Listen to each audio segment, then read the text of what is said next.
you're not a good marketer until you can convert like a lot of cold people, like 100% cold. You need to design advertising in such a way to where you can liquidate your front end ad spend and make money on a recurring on the back end. That is literally, I shit you not, the only way any company on the entire planet can grow right now.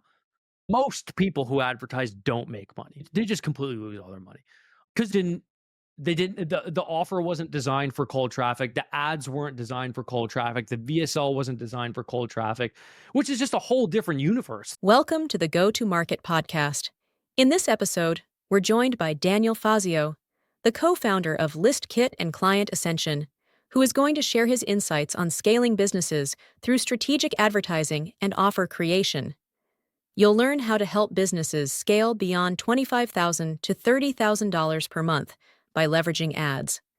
He also discusses the importance of having high ticket offers to liquidate ad spend and the inefficiencies of relying solely on low-ticket SaaS models. Additionally, Daniel shares his thoughts on the role of cold email in business growth and why it's essential to diversify your marketing channels. This show is brought to you by LeadBird, a lead generation agency specializing in performance-driven, hyper-personalized cold emails that generate demos and drive growth. Go to leadbird.io to learn more. All right, let's get started with today's show. All right, what's going on, fellas? I got the man, the myth, the legend, the cold email wizard, Daniel Fazio, good friend of mine. What's up, bro? Dude, Daniel, everybody knows you. I'm not even going to do the typical intro. We're skipping all of that. We're getting straight into it. But is there anything that you do want to say about yourself before we get going? Yeah, so I run a couple offers. Last month we did $798,000 in cash collected, which is super annoying because it was 2K off 800. So I'm really upset about that. But I'm a co-founder of ListKit, co-founder of Client Ascencion, and then Client Ascencion has a new offer. It's called Olympia. It's all about ads, and I'm the one running all the advertising for everything right now, and we're blitzing that profoundly hard right now. So it's going really well. Dude, let's talk about Olympia, because that's like a new offer that you rolled out. How did Yeah. you guys even come to the point of like thinking, okay, Olympia is the offer that we want to, like the next thing we want to roll out through Client Ascension and whatnot? Yeah, so like it was obvious you're one of the coaches inside Client Ascension. What happens is a lot of people get to like 25K, 30K a month. They come in anywhere from like 3K a month to 10K a month. They get up to 25K, 30K a month, and it's like, okay, well, what do I do now? And the answer is you have to start running ads. Like it's really just irresponsible to not do that. Like you can use cold outreach and content to scale further, but it's just too slow. And you have capital now. It's like use the capital and just do it with ads. So it was just the next logical progression. And we were doing it at ListKit and just getting like stupidly good results. Like we're spending $6,000 a day on ads right now, and that's what I launched the Olympia funnel with yesterday. The case study video. It was $432,000 of ad spend into $2.36 million in sales, and that got us that took us over the 6 months time span. We went from like I think it was like 140K MRR to 400K MRR in 6 months, and like it's still going up. So it's like it's above 400K now, and it just keeps going. So I'm like, all right, well, I could just help people do this with their own businesses because it's what they needed anyway. So it's the most logical thing to do at 25, 30K a month. It's really irresponsible to not. And with both your core offers, right, Client Ascension and ListKit, is there a pretty even split right now in terms of rev? No, like most of it is ListKit. So Yeah. the way we barely take any profit out of ListKit, so all of it is rolled back into the business, just for devs, for ads. Like pretty much every single bit of it is rolled back in. Client Ascension is just cash flow. It's like, all right, cool. Yeah. I'm not going to sell a coaching business. And I know a lot of people, Mhm. oh, you can build the coaching business to sell. It's like, bro, no, you can't. Shut up. Like it's not happening.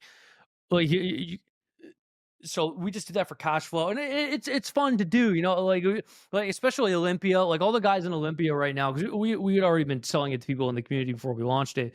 Like they're all at like 25K a month, 30K a month. Dude, it's so great to work with people who make money. Like and they want to learn, and they get in, they work hard, and they get results. And it's just fun dude. It's like I like advertising so much because it's like I'm not a big gambler. I don't like gambling because I like to think I'm very logical about situations. Hopefully, most of the time, but I don't like going to the casino. Like if we go to the casino, I'll play around with a little bit of money. But I know a lot of people, they really like throwing a couple $100 on red and just shit like that. So I don't like doing that. I like to control the variables of the equation to make sure I actually make money, and that's what ads feels like to me, because you just click a button, can shoot, shoot, shoot, shoot, shoot, shoot, shoot. But you can play with the shit to put the odds in your favor. So it's like, okay, well, if we just test these creatives and test this VSL and test these email flows and this pre-call stuff, and you're just trying to work all these variables, you could just skew it so heavily in your favor and just make a profoundly fucking shit ton of money super fast. So it's like really fun to play around with, because when you crack it, dude, it's like, damn, this thing just keeps going. You can just put the ad spend up and it just keeps fucking going. It's like really cool. Dude, at what point do you look at a funnel and you're like, okay, I can't just keep pumping money into this because it's just breaking? Is there a point of that?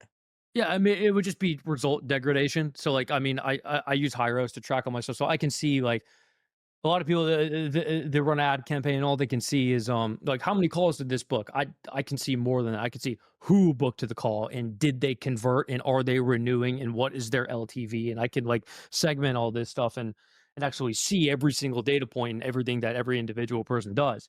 So it makes it way easier to see what actually is breaking. Because if you were to imagine a funnel, I just use the one, for instance, I use.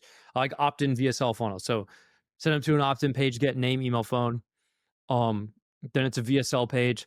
They click the button to do an application on that page. They submit the application. The sales call is booked. They show up to the sales call. They become a client, and then you want to keep them as long as possible and get them to spend more money, right? So, like, what are all the breakage points in this funnel? There's the ad itself. Like, are people clicking this ad? Like, is this inciting demand? And then there's the opt-in page, like how many of the people who land on this page are actually putting their name, email, and phone number in. So you can optimize that. Then it's the VSL page. Well, okay, well, how many people are actually watching the VSL and completing the VSL and going to the application? And then there's like what you're doing with the name, email, and phone numbers. Like, what do your email flows look like? What are your setters doing? Are you calling these people, which you should be? What kind of text opt-in flows do you have?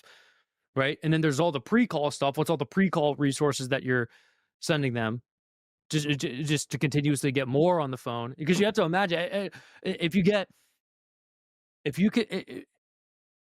just make, say you have 0 setters, so you have a sales team, you have 2 sales teams, you have a setter team and you have your actual closers, and setters are also SDRs for whoever's watching this, things of it like that. They set the appointments for the closers so the closers don't talk to poor people, right? So they financially qualify them, ask if they have budget, whatnot. So if you're not doing that, and then you add in setters who hit every single lead within 5 minutes, like what happens? It increases the amount of calls you book by like 40%. So what does that mean? It means your cost per call goes down 40%. What does that mean? It means your cost per acquisition goes down 40%. And that's a substantial increase. That's like profoundly massive and extremely important to have, because there could be a breaking funnel, like a funnel that isn't working, and then you could throw setters into it and magically starts working. You know, it's all this kind of stuff, and you could like change the pre-call sequences, because what a lot of people will see is when they start advertising to cold traffic for the first time. I mean cold. A lot of people, they say they're marketers. They've never marketed to cold traffic ever in their life. It's all warm. Like, oh, I'm the best marketer ever. It's like, you're not a good marketer until you can convert like a lot of cold people, like 100% cold. So the thing with cold traffic is that left to their own devices, you have a show up rate of like 30%. Like, actually, I shit you not, it's literally going to be like 30%.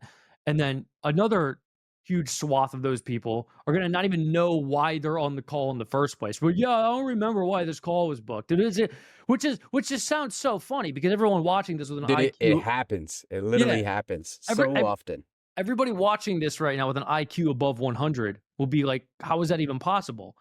So it's like you have to make all these kinds of like just sifting and filtering mechanisms everywhere, and like you have to make sure you're only training the AI, the pixel and the ad accounts AI to only fire on people who have a budget. So you need to have like applications and set up the code so that it only fires when they have a budget. You need to set the language up in such a fashion to get rid of like the unqualified, and you have to be like, dude, it's you have to be so specific. Like I'm talking like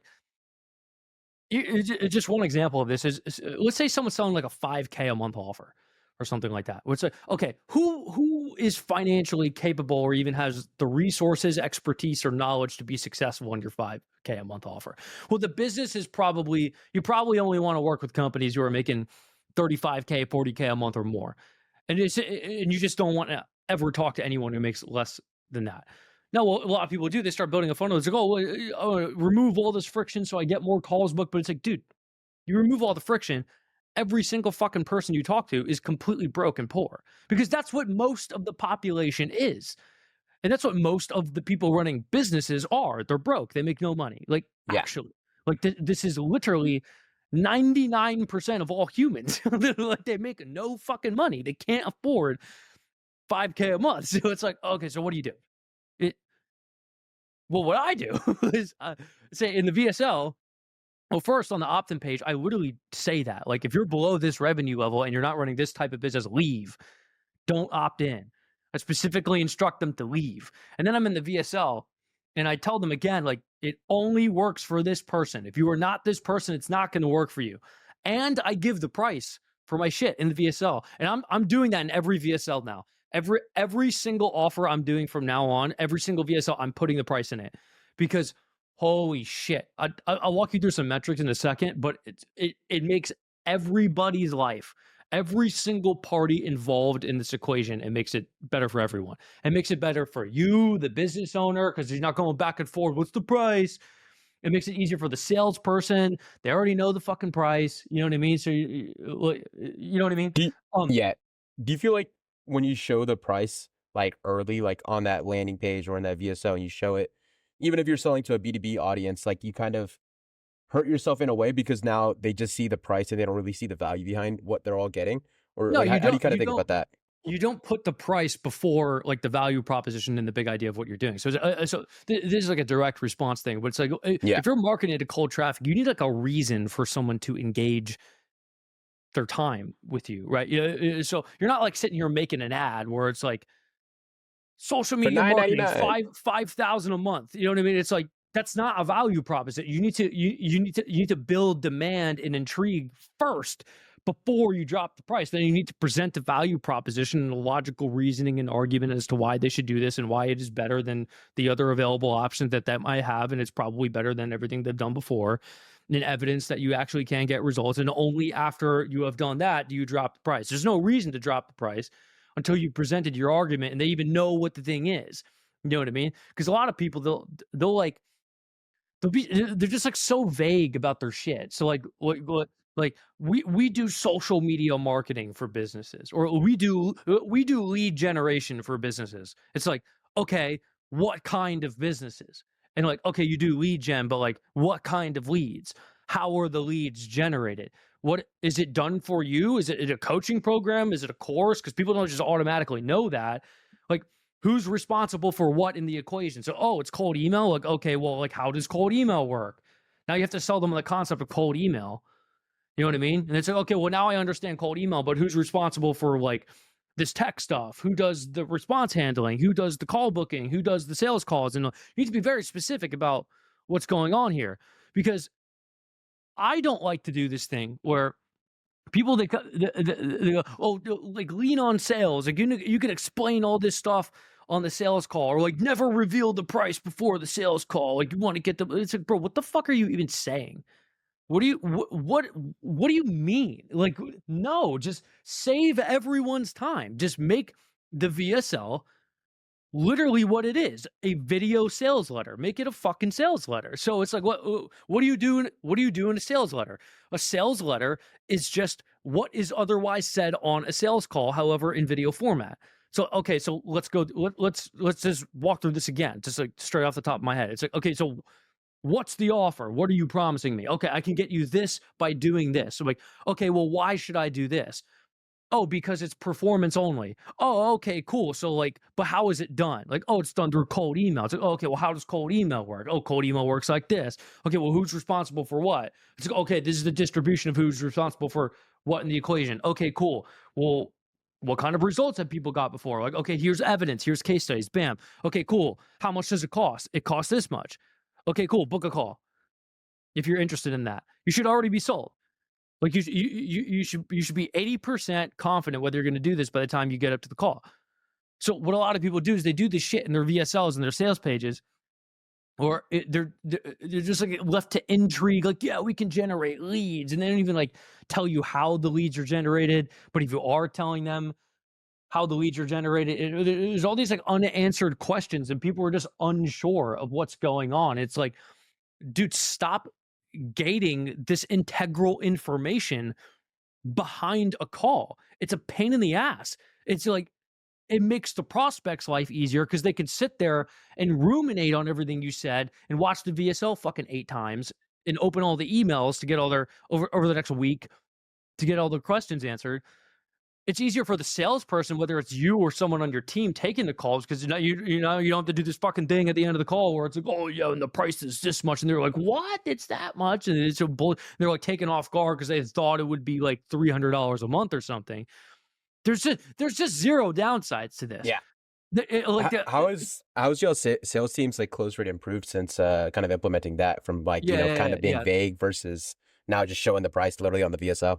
Yeah. So contacts, we're booking like 20 to 30 qualified sales calls a day. And let me tell you what I consider qualified. And I'm going to tell you what the close rates are. I consider qualified on this specific offer somebody who makes above $3,000 per month. And they also say that they can afford to pay $2,000 up front. Those two things must happen. And only then are they considered qualified. And only if they are qualified are they even shown the Calendly at all. If they are not qualified, they don't even see the Calendly. It just gets rejected. There's no point. There's no fucking downsell. There's nothing. It's like, no, we're not talking to you. There's zero reason to talk to you. You don't have a budget. There's absolutely no reason why we need to get in a call with you. It's a waste of time. That's what I consider qualified. Now, we are closing. It is ranging anywhere from 30 to 33%. It's been hanging around there for the past like 3-4 months. That's super solid. On cold traffic, I think like most people most people sit at like 19%, 19 to 22%.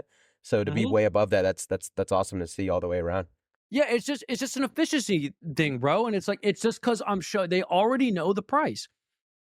And it's on the application. Again, if they didn't see it in the VSL, where it's like, it's this much. Can you afford this? Yes or no? And they'll select yes or no. If they select no, it's like, okay, there's no reason to talk then. Yeah. So it's like, it's not like who the fuck is showing up now beyond the purpose of the only thing left is like, they just want certainty whether it's going to work for their specific business.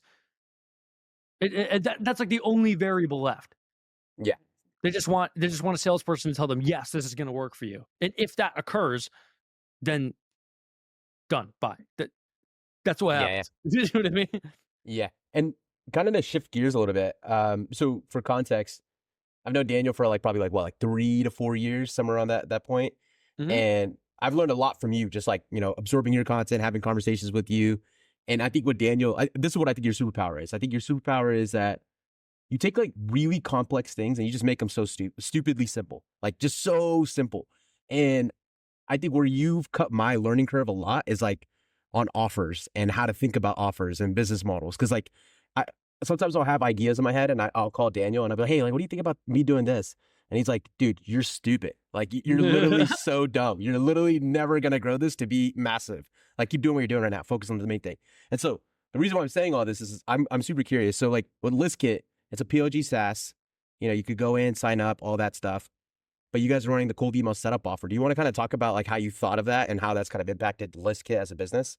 Yeah. So you could take any offer. So let's say you sell advertising as a service, or you sell Google ads or as a service, or you sell e-commerce, email marketing as a service. anything on the planet at all, there are more people not doing it than are doing it. For everything on the planet, there's more people without internet than there are people with internet. There's more people without a cell phone plan than with a cell phone plan. All right, so what does this mean? It means that it is always more efficient to make TAM, total addressable market, than it is to convert TAM who are already doing something else. So it's like, okay, for instance, ListKit has a self-serve platform where people can just, there's like 600 million leads on there. There's buyer intent data. They can get that if they actively do cold email, right? But there's only so many people who actively cold email on the planet. There's probably like 100,000 or 200,000 in the entire world. Okay, so what does that mean? Well, how many B2B companies are there in the world? There's probably like 80 million. So what does that mean? It means there's 79,800,000 people I could sell to instead of 200,000. So I'd rather go to those 79,800,000 people and sell them on the concept of starting cold email than trying to go find someone who already does cold email and converting them away from the shit that they're already using. It's just easier to do that. So like if you're trying to get people who Klaviyo email marketing, it's more efficient to get people started doing email marketing because there's more people who don't do email marketing than do email. And this is for every single service on the planet. It is 100% of the time more efficient to make TAM. So we needed to make more cold emailers. Well, how do we make more cold emailers? So, well, we need to set up all this shit for it. So let's just make a done for you offer to set up the whole shit for them. So we could just make a cold emailer. You know what I mean? So that was the logic behind it. This is true for every offer on the planet. So everyone watching this, right, it doesn't matter what you sell. It is true for you. There's not a single case where that isn't true. And how's that impacted you guys? Because I know, like, from running, I've ran a couple of POG SaaSes back in the day. You have as well. Like, selling like a $97 per month subscription in the B2B lead gen space, so insanely difficult to scale. I mean, with ListKit, you guys are just growing like crazy. Last 12 months already hit, like 300, 400K in MRR or something of that sort. So like, how has the cold email setup like really grown y'all's top line versus just doing like the straight POG SaaS model? Yeah, I think we sold like 400 of them or something, 400 or 500 of them. That's nuts. That's like what, in under 90 days, probably, give or No, take? it's about 6 months. Okay. Yeah, Still I mean, like phenomenal. all of it is towards the like recently. I think we're getting like anywhere from like 4 to 8 a day right now or something like that. Insane. Now they just turn into ListKit self-serve customers. So that just stacks on to the whatever the fuck plans they have over there. But if you were to try to advertise just for the straight self-serve platform, it would cost you like $1,000 to get someone on a $97 a month plan, and now you're banking on the fact that they'll stay for at least 11 months. You know what I mean? It's that's like a you just got $50 million in funding kind of thing. But I didn't. So like everything you do needs to be designed to be cash flow positive while blasting advertising and getting a profound amount of traffic. So like you just need something high ticket on the front end just to liquidate ad spend. So it's like, dude, I'm completely cool with spending $2,000 to acquire someone who will pay $2,000 on day one, because now you just make all the money on the recurring on the back end.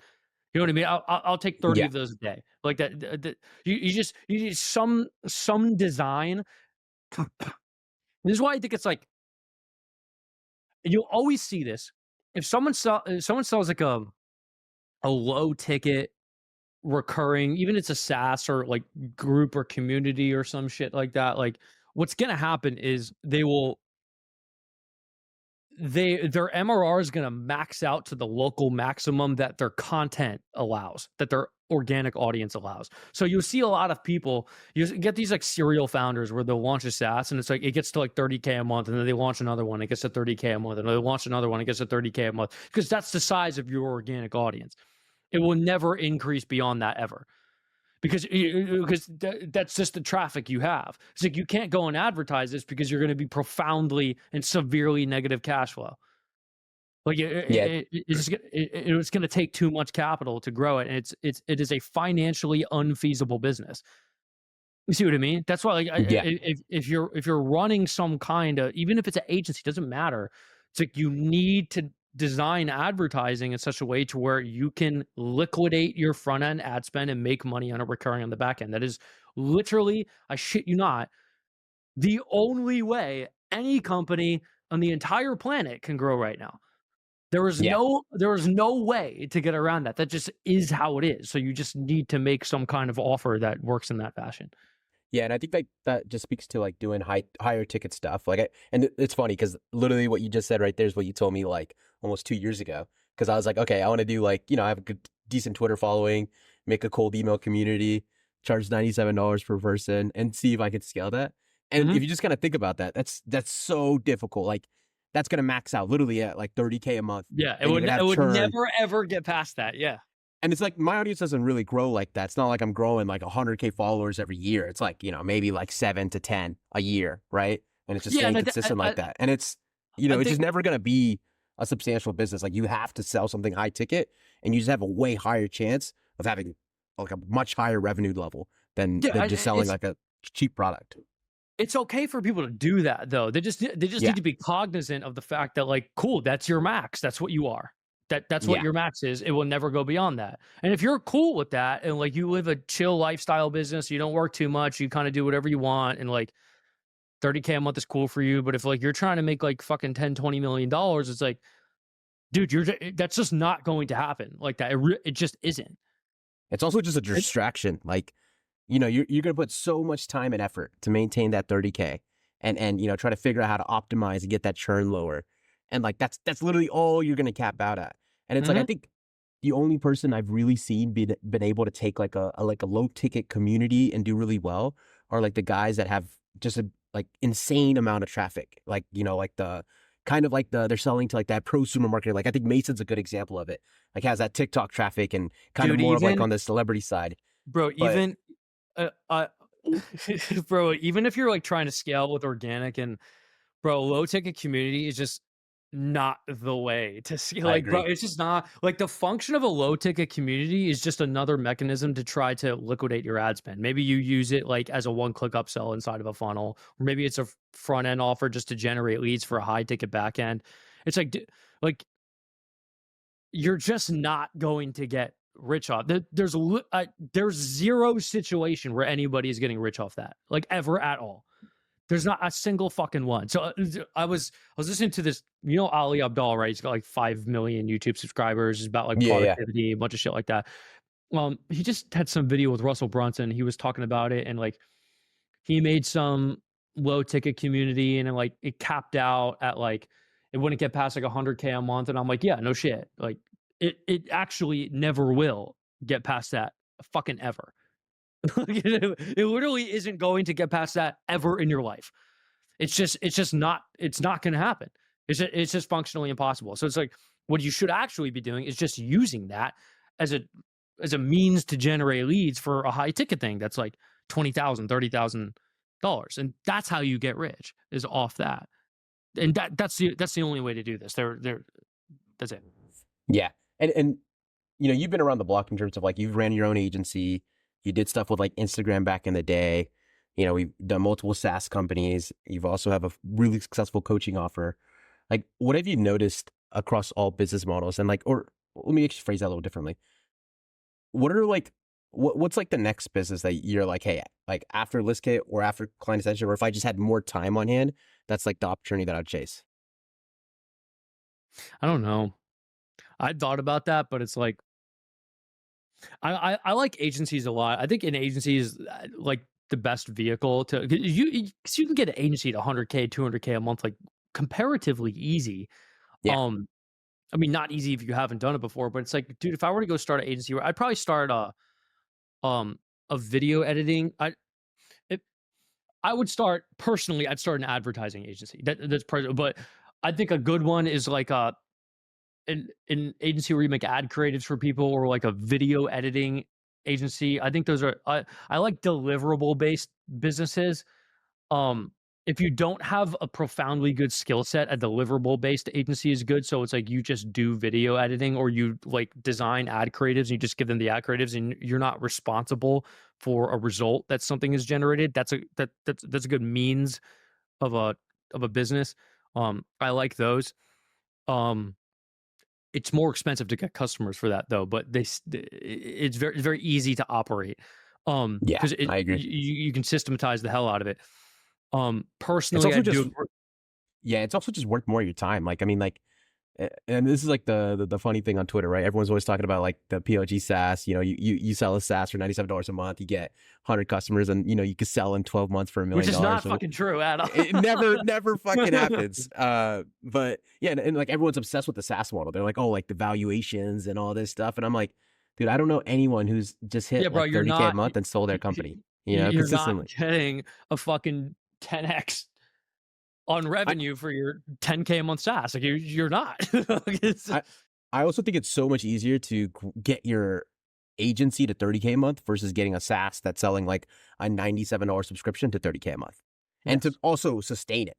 Like, I think like across like, obviously we ran quick lines. We saw that firsthand. I've also ran multiple SaaS companies. I see that firsthand. Like my agency, Leadbird, has been infinitely easier to operate and consistently grow and hit really high top line months versus like any of the SaaS companies. And it's like Yeah, that. I mean this is super fucking easy to mathematically model. Like actually, like Yeah. if you have any offer or business where the LTV of the customer is above, let's say, $12,000, it's very easy to scale the business. It's really, really easy to scale that business 100% of the time, because like you can, if you run a VSL book a call funnel, your CAC is going to be anywhere from like $1,000 to $3,000. It's like, cool. Well, the LTV is 12,000. You know what I mean? Like, if you operate anything, if you operate anything with an LTV below $10,000, it's really hard. Like you got to be turbo, hyper, schizo, autist, tweaker, fucking working that funnel, like real, just huge, colossal pain in the ass. Like the LTV has to be above 12K, and if you can get that shit to 20, bro, it is easy. It is so easy. Because like let's visit these numbers again. Well, it's because we're closing at 31%. But let's just use this as let's say we have a $30,000 offer. We sell this $30,000 offer to business owners who make $30,000 per month or more. Just from what I've seen so far, you can probably get a qualified business owner, so they make $30,000 per month, and they have confirmed that they can pay $30,000 to start. It will probably cost you about anywhere from $500 to $1,000 to get a showed up call of a person like that with ads.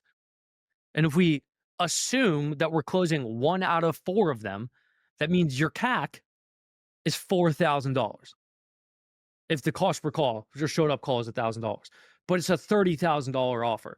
So you just see that it's just stupid easy to do this when you have a really expensive offer. Like everyone's life is easier in this situation.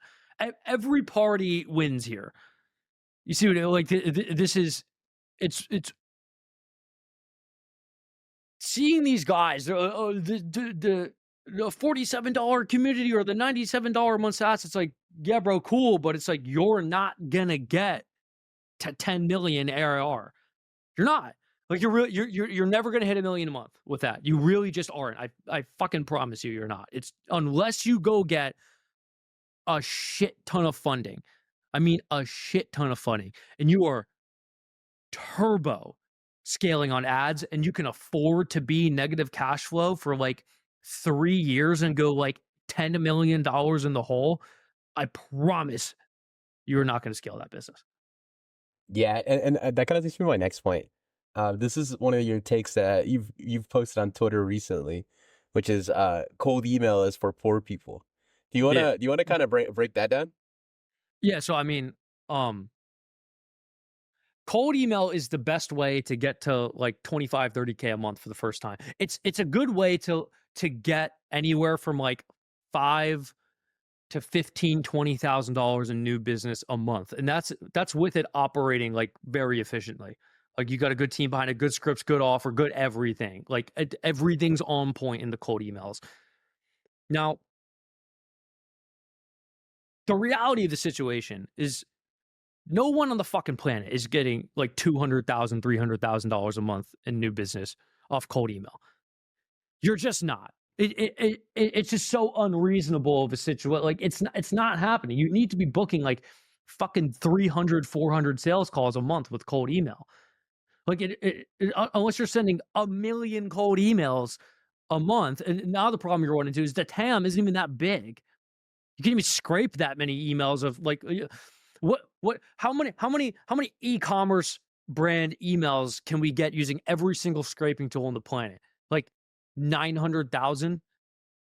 You know what I mean? Like it's Even that's a little high. I would say it's like probably closer to like the 100K. And that's like, you're getting ones that are above 10 in head count. You're getting like the people that are like decision makers. verified. Like it might be like Yeah. 200, 300,000 in the whole fucking it's small. world. You know what I mean?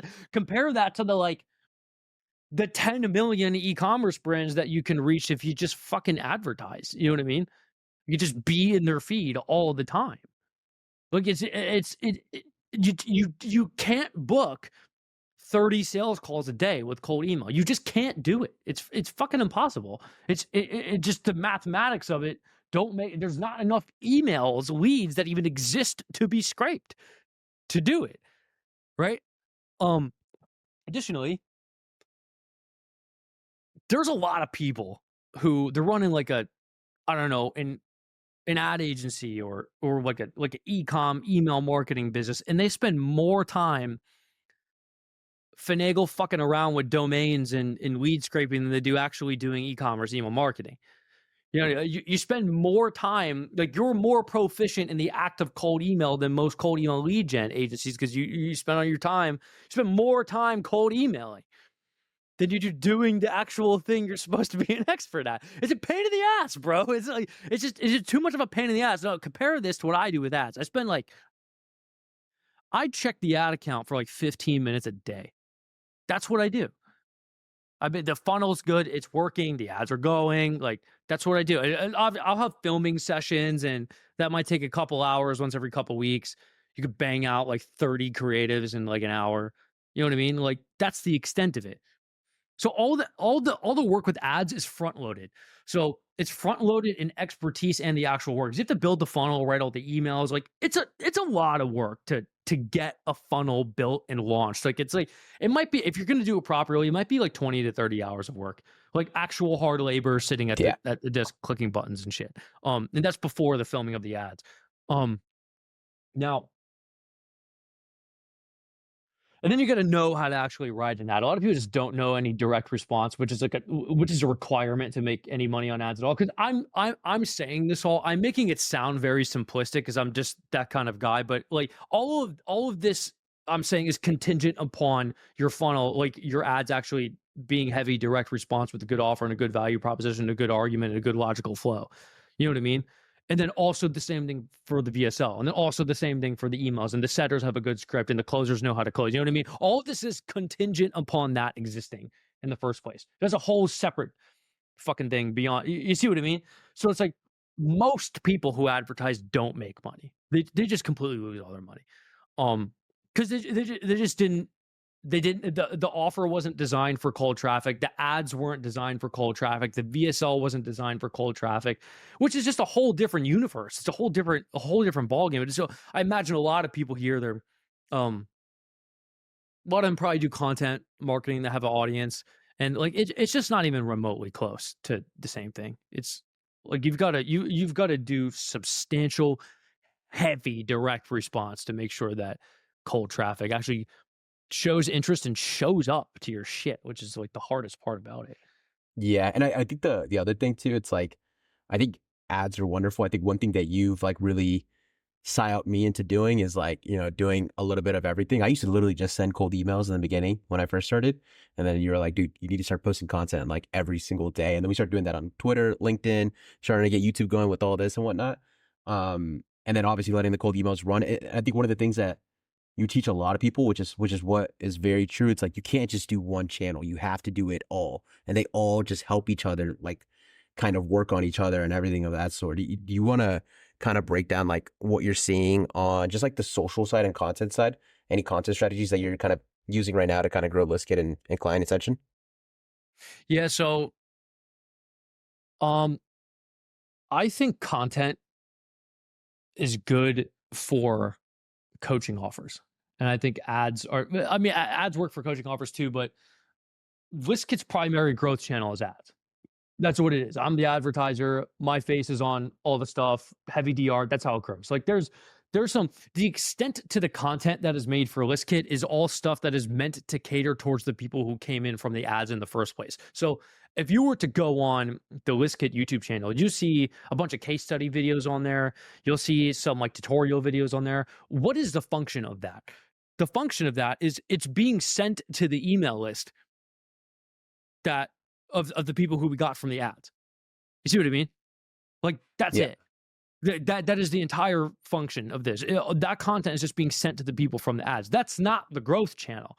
It's just posted organically to by happenstance, maybe possibly get some people who would otherwise come across it organically or just Google searching it. You see what I mean? So it's not a content business. It just isn't.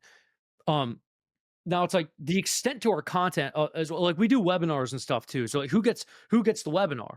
Like who gets promoted the webinar? The email list, the people who came from the ads, like the people who opted in the ads, they get promoted to the webinar, and then that just results in a bunch more closes beyond the sales team's calls that they're getting booked. Because some people just don't want to hop on a sales call, but they'll come to a webinar and they're like, "Oh shit, actually this offer is really cool. Let me buy it," and they buy it on the webinar. You know what I mean? So that's how that works.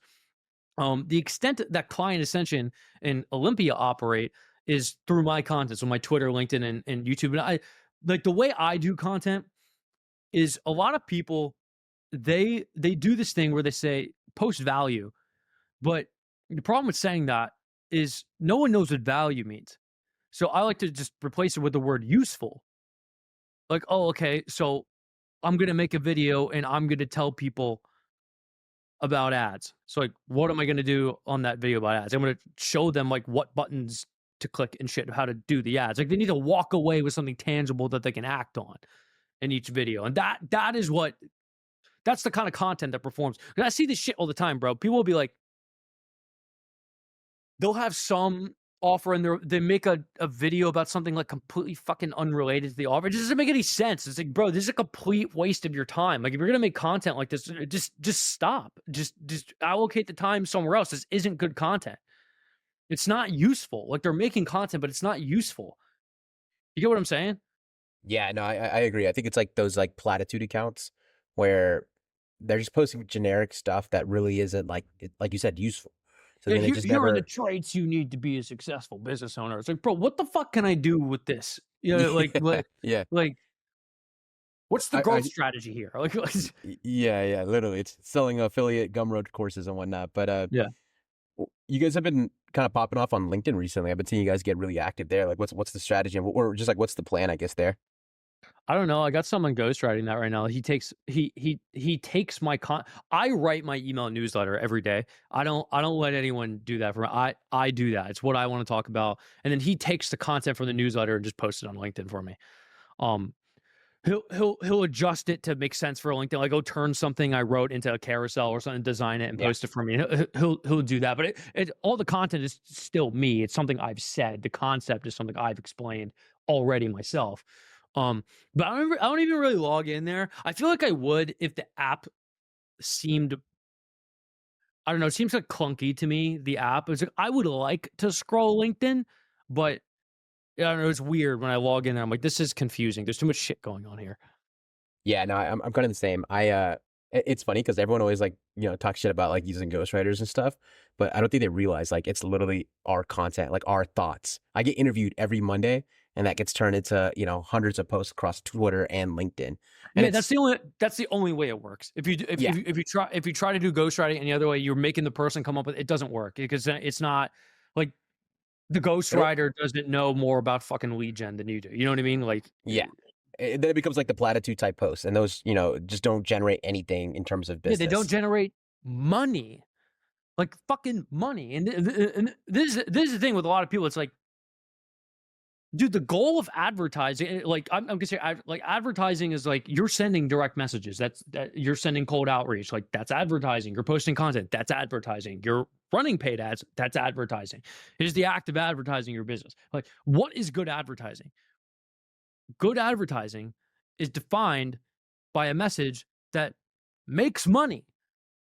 If it doesn't make money, it's not good advertising. It's really just that simple. So like what people do, and I don't get why people get so confused about this. Like I'll see someone and they're posting like, yeah, bro, I've posted like 25 YouTube videos so far, or like I'm posting on LinkedIn, I'm posting on Twitter, and like it's just not getting any new business. I'm like, yeah, because it's not good writing. Like you need to change up it's not making money. It's not good. But it's getting likes and comments. I'm like, it doesn't matter. It's not good because it's not making money. It is by definition not good if it doesn't make money. It's really that simple. Like you'd rather get less engagement and make more fucking money. Like I dude, sometimes I've posted YouTube videos.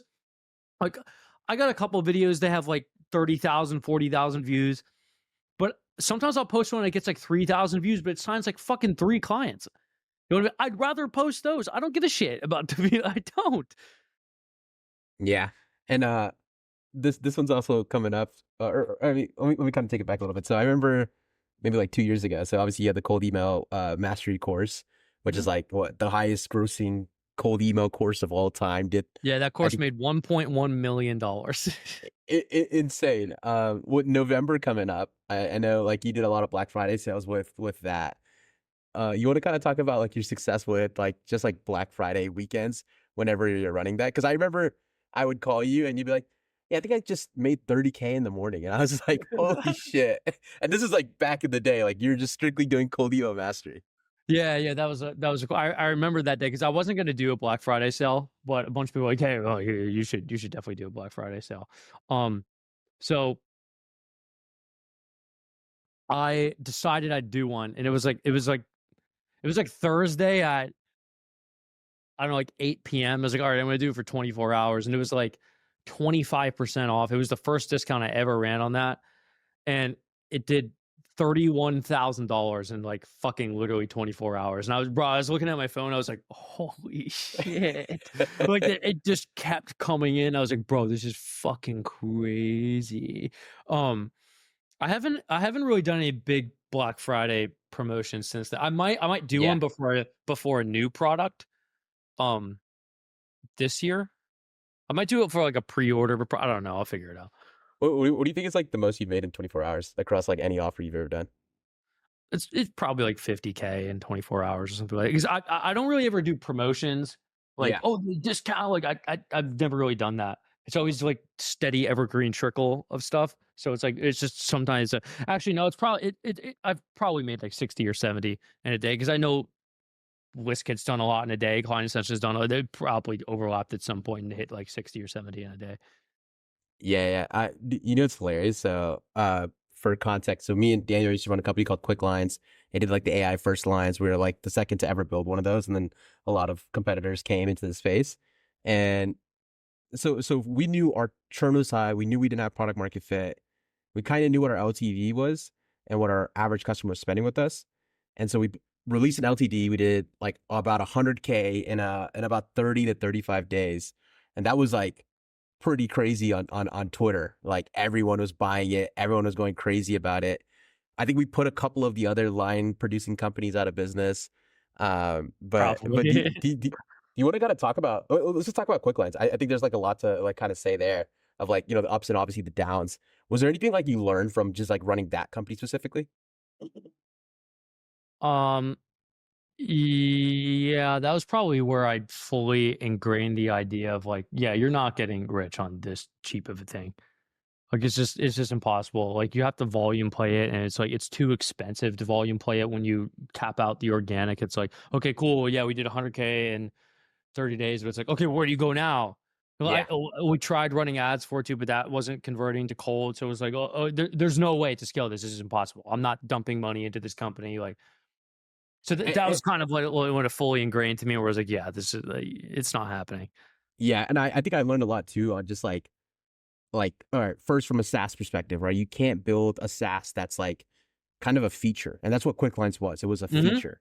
It was literally just first lines, and it just was never matured enough to have product market fit. Not because the line quality wasn't good.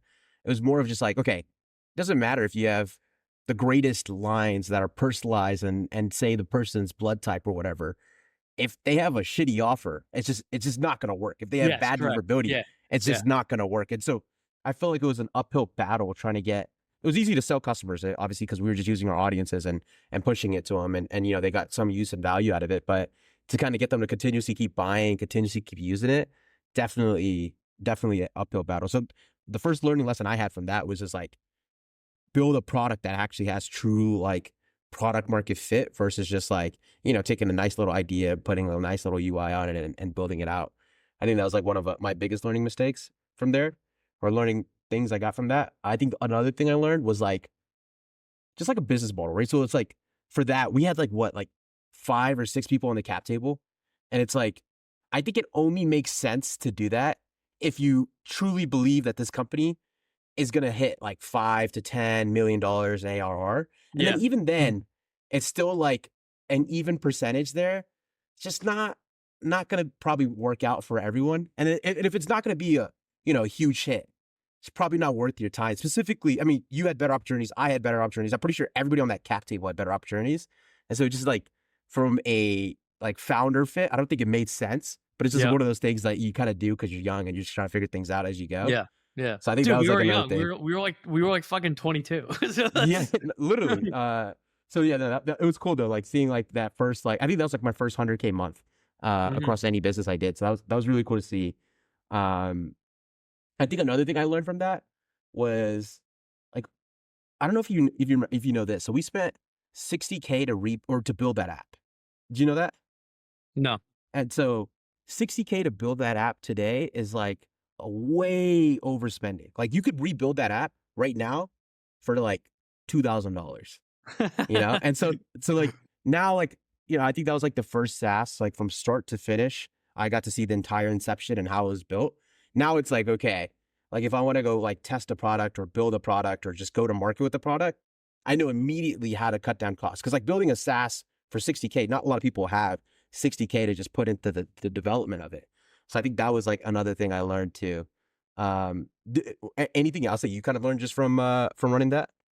No, fuck that business. Fucking, you ever send that paper out I asked you to send? Yeah, I did. I did. Alright, bet. Alright, cool. Yeah. But yeah, no, it was an interesting one. It was fun though, because like I definitely learned a lot from that. And I think like it was like my first real attempt at SaaS, and it was a good learning mistake, as well as just like good learning thing all the way around. What have you got Uh now? What are all the things you're running besides the agency? yeah, so we have so I try not to put my name behind some of the SaaS companies. So I'll kind of tell you where they're at. And the reason why I do that is just because I feel like the markets we sell into and where we get a lot of the organic traffic from are like the lower end of customers, and we sell Yeah. very cheap products. And cash flow is really good when we have like one person on it. So like, our margin on it on a monthly perspective across all our expenses is like, almost like 85%. And so Mhm. cash flow is super, super heavy. I own it Yeah. 100% of the way. Like I don't even pay myself from the agency. I just pay myself from the SaaS companies and just put everything back into the SaaS companies. And so I've really liked that model of it. But it's also, I just don't want people to hit me up about, hey, like, Yeah. can you check on Yeah. this order? Or, hey, can you Yeah. figure this out? It's like, no, I Yep. can't. Yeah. I literally Fair can't. But enough. Yeah, you hit don't the have to say support anything here. email. Yeah, hit the support email, figure it out yourself, go from Yeah. there. But everything's kind of like in the cold email space. It all just feeds it. I think like Yep. another thing that has been really cool is like with the agency, it's like you build products. So like, I mean, we have so much tech on the agency, and we just build that into like mini products. And then, you'll see me post about it here and there and not mention that I own it or anything. And then you'll just get customers, and then it'll grow word of mouth. And then it just spits out cash. Yep.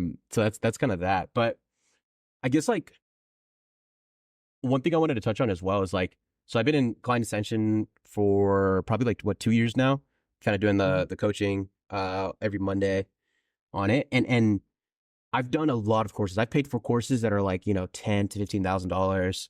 Um, been in a couple like mentorships and things of that sort. And honestly, they all suck. And when I joined Client Ascension, I was like, dude, this is so good. Like, I wish I had this like 4 years ago. And that's not me just saying it. Like, I'm genuinely mean it. Like, it's literally the only program where, you get what, 14 calls a week with different coaches that are actually running Yeah, businesses. I think what's important there too is, I mean, there's competitors to Client Ascencion. Grow your agency, B2B offer, or whatever it is. I just actually talk to the people. So the people who are running, oh yeah, I'm scaling my coaching business, and it's like you can't even talk to the founders. Like I encourage people, if they join Client Ascencion, message me with your problems. I will help you solve the problem. Like, just talk to me. Literally, just send me a message in Slack, and like I will respond to it 100% of the time. Um, I feel like that's the only reason, is you could just do that with the people. Everything else is like, oh, you send a coach a message and it's like they don't even fucking see it. They don't log into the Discord. If it's a Discord, if they use Discord, they're poor. Dude, what's y'all Slack Yeah, bill at? like $2,000 a month. Dude, that's insane. Yeah, so everyone that's watching, they basically run their entire course and community inside of Slack. Dude, I think what also separates it though, it's like, all right, you got the entire course. I think most people like I think I paid 5,000 for this one course on how to scale your agency. And it was literally just like 25 hours worth of video content, and that was it. That was all. And it's like, you guys have that content, and then you have the weekly calls with like people like myself for an hour. So people go hop on and do questions. Then you get like a Yeah, dedicated customer success coach. yeah, then That you can message me. It's not even that expensive too. It's $10,800 for an entire year. Like, it's pretty fucking cheap. You know, a extremely lot of cheap. shit, a whole fucking year. And it's crazy because it's like, all right, 10,800 over a year, and you basically get to get on. Even if you just look at like how many calls you can get on with me, 52 calls in a year. Like, there's just no way that you don't make back 10,800. There's just literally no way that you don't. You just got to Yeah. get on there. You ask your questions. You say your problems, and you figure out the solution. You go implement. That's it. Yeah. And so I think that's one thing that separates you guys. And then I think like obviously having like all the student success coaches that you guys have, to like hold their hands and kind of walk you through the entire program and see it all the way through. Like, how'd you guys even think about like building out the like Client Ascension? Like, because I feel like most people, when they think of like an info business, they just literally just do the course, they put it in Kajabi, and then they just run traffic, sales calls, get them into the course, and then if there's a community, great, but that's it. So how'd you? Because I don't think anyone was running that kind of model before you guys kind of started it. Yeah, I mean, it was just like, you get people in, they say, "Hey, I need help with this." Okay, let's get someone to help with that. Or let's put all the resources. You just I want people to get results. Like, obviously, not everyone's going to get results. Like, but you can increase the percentage of people who do by just adding more stuff. And like, yeah, cool, your profit margin is going to go down, but I'm betting that me investing into this for you to give you more resources to help is going to increase how many of you get results, and therefore, like, you'll become a case study. Maybe you'll join Olympia. You'll tell people good things about us. And like, there's obviously just the section of the market who are impossible to help in the first place, and they don't want to help themselves, so therefore they fail, regardless of anybody on the planet who decides to help them. But yeah, it's just a bet. Like, everything's a bet. Like, it always I don't want it to sound like selfish, because it's like selfish but selfless at the same way. It's like, yeah, I'll pay all these coaches and give you all this time to get you more results. And so here's the trade. So like, I invest this, you get better results, and because you get better results, I might get an ROI in that, in the form of positive word of mouth, or you and I, the customer, and me become like friends, and we're cool, and maybe you join my other stuff, and like maybe I make more money in the future, because it's just a bet.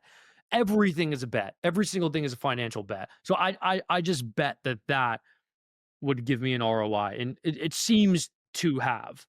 Because I mean, you look at all the other people running their programs. I know they tend to just fizzle out. Clients has been around for like 3 years, dude. It's a long time for a coaching program, like a singular same offer, to be around for that long in like the coaching space. But that's so unheard of. People just fizzle out, they do whatever bullshit. Normally the product degrades in quality. That's normally what Yeah. happens. Client Ascension doesn't do that. It has not degraded.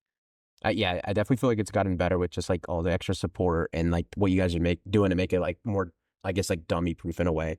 And I agree with you. I think like a lot of courses, what happens is that they try to make it like they just keep changing the offer, just keep changing Yep. the offer, the main thing, and then it just continuously keeps getting worse.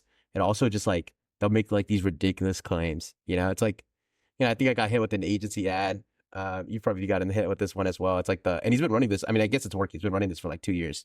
It's we'll launch and scale your agency. We'll place the sales reps and the people that do fulfillment and the account managers. Oh yeah, We'll fuck that guy. He's a scammer. I know but who you're it's talking like about. it's insane, and it's like to get to that point, it's just like you got to make those crazy, crazy claims to be able to deliver on it.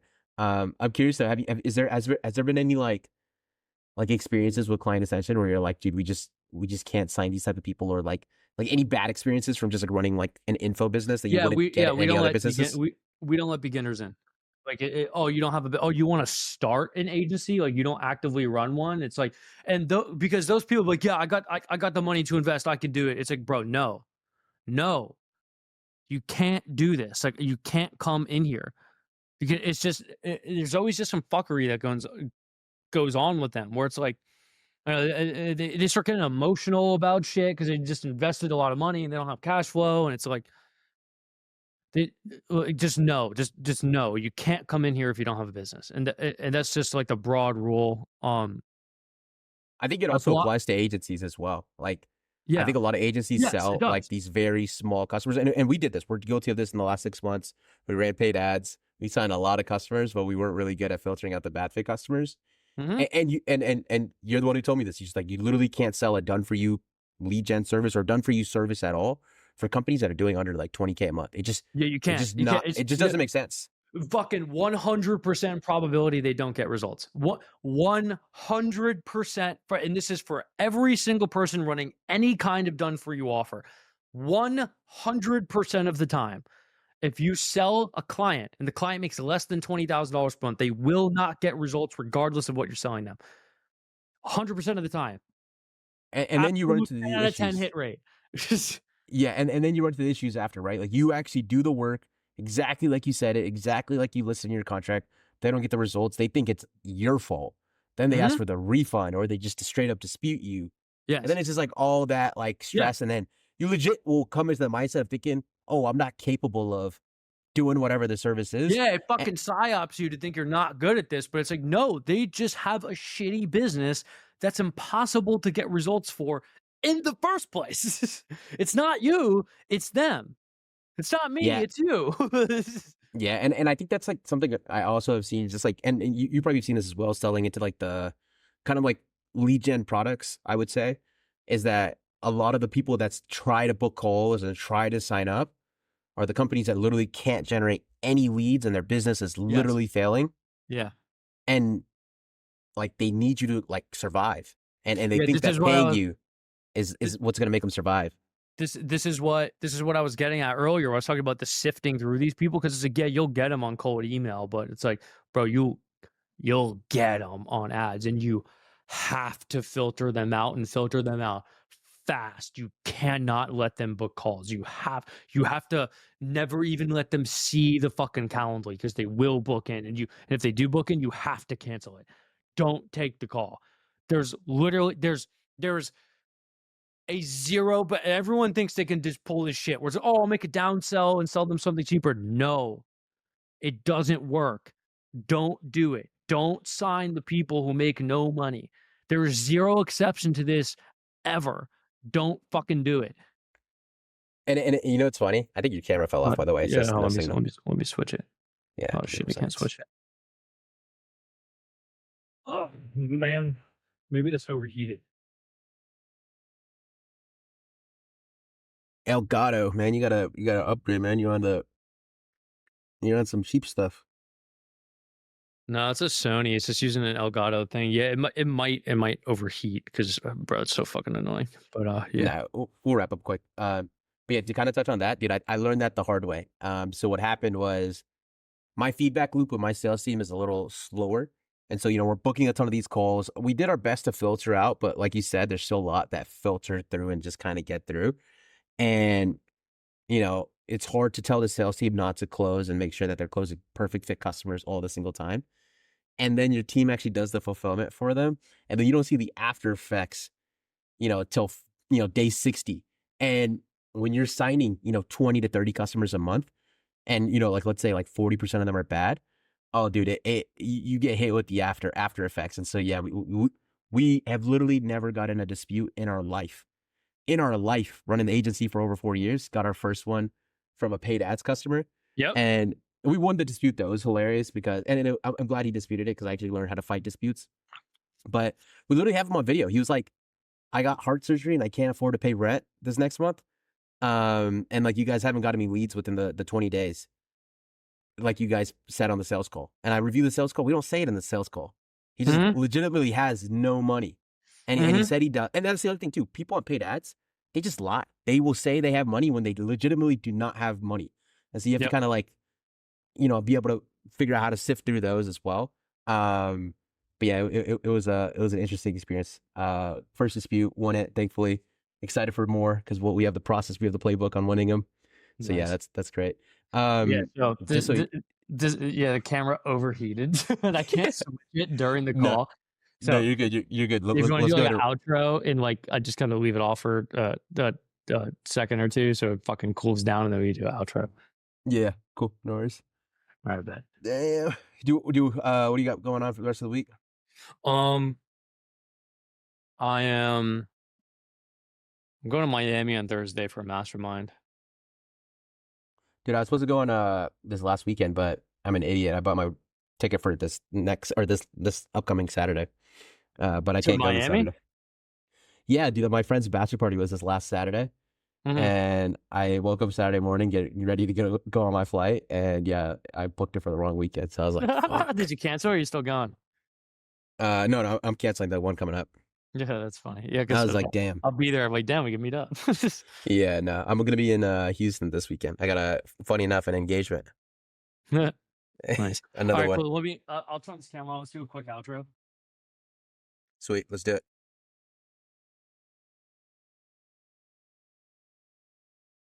Hopefully, it fucking works. All right, cool. Let's go.